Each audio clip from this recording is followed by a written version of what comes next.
আসসালামু আলাইকুম my lovely viewers, Eid মোবারক। কেমন আছেন আপনারা সবাই?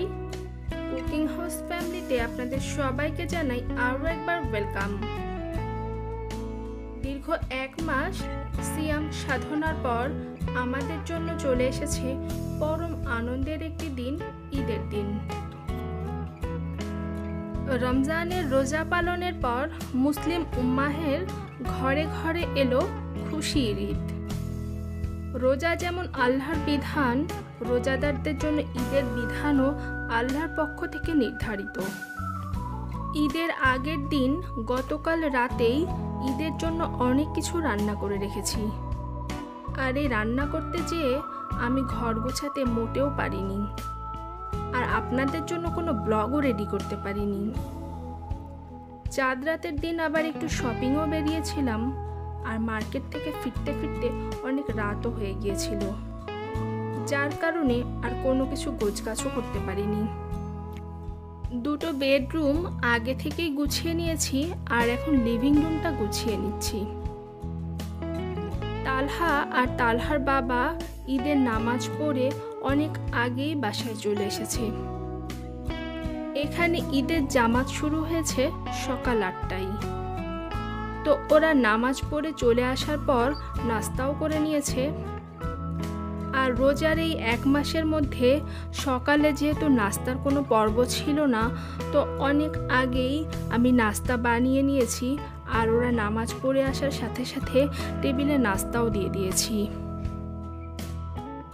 সকালে নাস্তার জন্য তৈরি করেছি পরোটা, সেই সাথে গরুর কলিজা ভুনা, আরও ডিম ভাজাও করেছিলাম, সেমাইও ছিল 2 রকমের, মিষ্টি ছিল, আর সবার শেষে মিল্ক টি।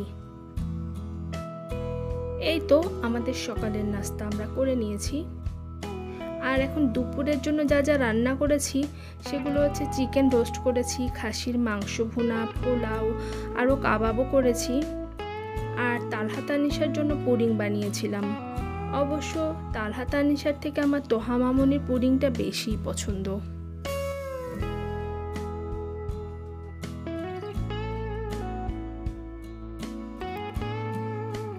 আর আজকে সকাল থেকেই ওয়েদারের অবস্থা একদমই ভালো না। চারিদিক অন্ধকার হয়ে একেবারে কালবৈশাখী ঝড় শুরু হয়ে গিয়েছে। আল্লাহ পাকের অশেষ রহমত যে ঈদের জামাত শেষ হওয়ার পরপরই ঝড় শুরু হয়েছে। আমারও খুব ইচ্ছে ছিল ওদের সাথে ঈদের নামাজে যাব। এখানে মহিলাদেরও আলাদাভাবে ঈদের নামাজের ব্যবস্থা আছে। নিজাম হাসিনা ফাউন্ডেশন অনেক বড় একটা মসজিদ। প্রত্যেক বছরে মহিলাদেরও ঈদের জামাত নামাজের ব্যবস্থা করা হয়। এছাড়া অন্যান্য সময়েও ওয়াক্তিয়া নামাজেও নামাজ পড়ানো হয়। তো আমার খুব ইচ্ছে ছিল ঈদের জামাতে মহিলাদের সাথে নামাজ পড়ার, তো এবারে আর হলো না আর কি। যাক, আগামীবার যাব ইনশাআল্লাহ। ঈদ মানে আনন্দ। ঈদের আনন্দ ছোট বড় ধনী গরিব সবার জন্য। রমজানের রহমত, মাগফিরাত ও নাজাত লাভের জন্য ত্যাগ তিতিক্ষা ও মাসব্যাপী রোজা পালনের পর মুসলিম উম্মাহের দরজায় এসে উপস্থিত হয়েছে আমাদের পবিত্র ঈদ উল ফিতর। আর এই ঈদ আনন্দে আমরা ছোট বড় সকলেই খুবই আনন্দিত হই। আর এই ঈদকে ঘিরে আমাদের কত রকমের পরিকল্পনা থাকে। বিশেষ করে বাচ্চাদের ঈদ আনন্দ দেখলে তো আমার একেবারে সেই ছোট্টবেলার কথা খুবই মনে পড়ে। ঈদের আগের দিন চাঁদ রাতে তো মেহেদি দেওয়ার আনন্দে একেবারে পাগল হয়ে যাওয়ার মতো অবস্থা। আর শেষ রোজার দিন তো ইফতারের পরপরই ছাদে উঠে যেতাম ঈদের নতুন চাঁদ দেখার জন্য। সে কি আনন্দ, একেবারে স্মৃতিতে আজও যেন জ্বলজ্বল করছে। আপনি এখন পর্যন্ত যদি আমার ভিডিওটি দেখতে থাকেন, আর ভিডিওটির কোনো অংশ যদি আপনার কাছে খুব ভালো লেগে যায়, তো প্লিজ একটি লাইক দিতে ভুলবেন না। আর চ্যানেলটি যদি সাবস্ক্রাইব না করে থাকেন, তো প্লিজ সাবস্ক্রাইব করে নেবেন। আর বেল বাটনের অল অপশনটি অবশ্যই প্রেস করে রাখবেন, যাতে পরবর্তীতে ভিডিওটি ছাড়া মাত্রই আপনার কাছে নোটিফিকেশন পৌঁছে যায় আর আপনি তা সবার প্রথমেই দেখে নিতে পারবেন। আর অলরেডি আপনারা যারা আমার সাথেই আছেন, আপনাদের সবাইকে জানাই অসংখ্য ধন্যবাদ। ও আপনাদেরকে আমি ঈদের চাঁদ রাতের কথা বলছিলাম, তাই না? আপনারা কে কে দেখেছেন ঈদের চাঁদ? আমি তো দেখেছি, আলহামদুলিল্লাহ, ঈদের নতুন চাঁদ। তবে ছাদে ওঠা লাগেনি, আমার 3 তলার ব্যালকনি থেকেই স্পষ্টভাবে দেখতে পেয়েছি ঈদের নতুন চাঁদ। তানিশা মাম্মামকে কি দেখতে পেয়েছেন আপনারা? আমি যখন ঘর গোছাই কিংবা বাসার অন্যান্য কাজ করি, তানিশা মাম্মাম কিন্তু আমার পেছন পেছন কিংবা আমার আশেপাশে ঘোরাফেরা করে, আর আমার কিন্তু খুব ভালো লাগে। আসলে মায়ের আশেপাশে কিংবা চারিপাশে যদি বাচ্চারা ঘোরাফেরা করে, তাহলে মায়ের কিন্তু ভালো লাগারই কথা। আপনাদেরকে ঈদের তাকবীরের কথা বলেছি। ঈদের তাকবীর, ঈদের চাঁদ তথা শাওয়ালের চাঁদ দেখার পর প্রথম সুন্নাত কাজ হচ্ছে তাকবীর পড়া। আর এই তাকবীর ঈদের দিন নামাজের সময় পর্যন্ত পড়তে হয়। আল্লাহু আকবার, আল্লাহু আকবার, আল্লাহু আকবার, লা ইলাহা ইল্লাল্লাহু, আল্লাহু আকবার, আল্লাহু আকবার, ওয়ালিল্লাহিল হামদ। আমাদের দুপুরের সবারই খাওয়া দাওয়া হয়ে গিয়েছে। দুপুরে করেছিলাম চিকেন রোস্ট, আর এই রোস্টটা আমার তালহা সোনা, তানিশা মাম্মাম আর তহা মামুনির অনেক পছন্দ। সেই সাথে করেছি মাটন ভুনা, আর এই মাটন ভুনাটা তালহার বাবা অনেক বেশি পছন্দ করে। আর সেই সাথে করেছি প্লেন পোলাও, উপরে একটু বেরেস্তাও দিয়ে দিয়েছি। আর এই পোলাওটা কিন্তু চিনি গুঁড়া চাল দিয়ে করেছি, এটা খেতেও কিন্তু অনেক সুস্বাদু হয়েছে। সেই সাথে করেছি পুডিং, এটা না হলে তো একেবারেই চলে না। যেহেতু আমার বাচ্চারা পুডিং অনেক বেশি পছন্দ করে, সেজন্য পুডিংটা করা। আরও সাথে করেছি 2 রকমের সেমাই।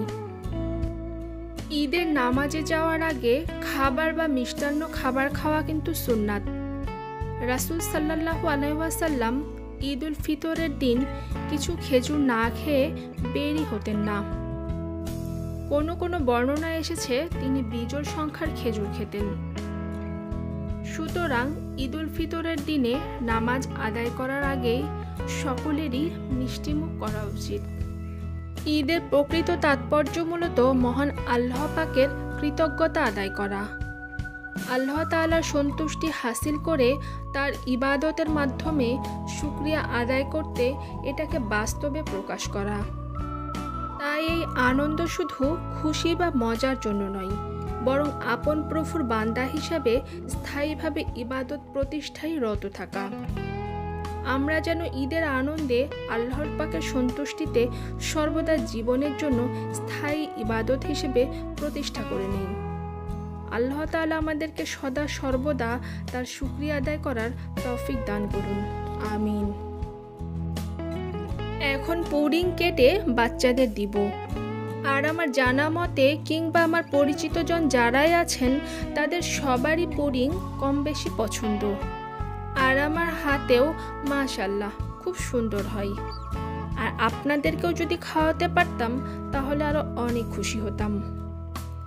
আমার বাহিনী 3 জন টিভির রুমে কার্টুন দেখছে, আর আমি এই ফাঁকেই চুপি চুপি চলে এসেছি চকোলেট অভিযানে। আর আপনারা জানেন আমার ডার্ক চকলেট কিন্তু খুব পছন্দ। আর আজকে যেহেতু ঈদের দিন, আর ঈদের দিন চকলেট খাবো না, তাই কি হয় কখনো? আমি চকলেট খাওয়া শুরু করব, আর আমার বাহিনী 3 জন দৌড় দিয়ে আমার কাছে চলে আসবে। দেখুন কি হয়। এখন মা আর ছোট্ট ছোট্ট বাচ্চারা মিলে আমরা চকলেট খাবো।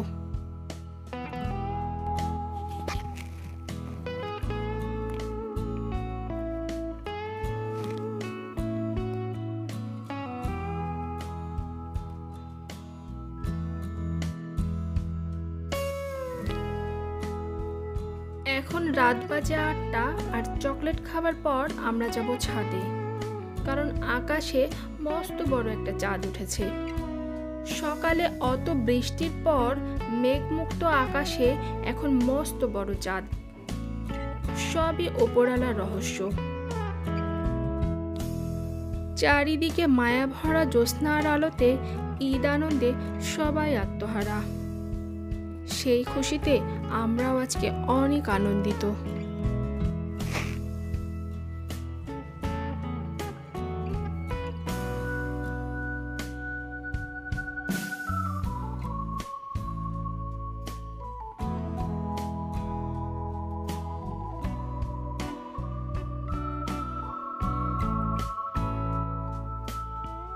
চকোলেট খেতে খেতে আজকে এখানে বিদায় নিব আপনাদের কাছ থেকে।